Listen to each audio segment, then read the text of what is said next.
മലപ്പുറത്ത് വീട്ടിലെ 5ാം പ്രസവത്തിനിടെ രക്തം വാർന്ന് 35കാരി മരിച്ചതിൽ നടുങ്ങി കേരളം.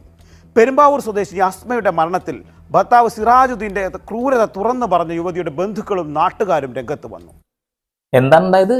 പ്രസവം കഴിഞ്ഞു, പ്രസവം എടുത്ത ആ ഒരു ഉമ്മച്ചി ചായയും കുടിച്ച് തിരിച്ചു പോയി. അതിനുശേഷം ചെറിയൊരു ശ്വാസതടസ്സം മൂലമാണ് മരണപ്പെട്ടത് എന്നുള്ളതാണ് സിദ്ദീഖ് എന്ന് പറയുന്ന ആ ഒരു വ്യക്തി പറഞ്ഞത് അല്ലെ. പക്ഷെ ഇപ്പൊ അറിയുന്ന കാര്യം എന്ന് വെച്ചിട്ടുണ്ടെങ്കിൽ രക്തം വാർന്നുകൊണ്ട് മരിച്ചു എന്നുള്ളതാണ്. ഈ വാർത്ത കാണുന്ന, ഈ ന്യൂസ് കാണുന്ന ആളുകളോട് എനിക്ക് ഒന്നേ പറയാനുള്ളൂ, നിങ്ങൾ പ്രസവം ഒന്നും സ്വന്തം റിസ്കിൽ വീട്ടിലെടുക്കരുത്. അത് പ്രോത്സാഹിപ്പിക്കാൻ ഒരുപാട് സംഘടനകളൊക്കെ ഉണ്ടാകാം. ആ വിഡ്ഢിത്തരങ്ങളിൽ പോയി പെടാതിരിക്കുക. ഇവർ 3 പ്രസവം വീട്ടിലാണ് പ്രസവിച്ചിട്ടുള്ളത്. 2 പേരെ മാത്രമാണ് ആശുപത്രിയിൽ. 3ാമത്തെ പ്രസവത്തിൽ ഇവർ മരിക്കുന്നു.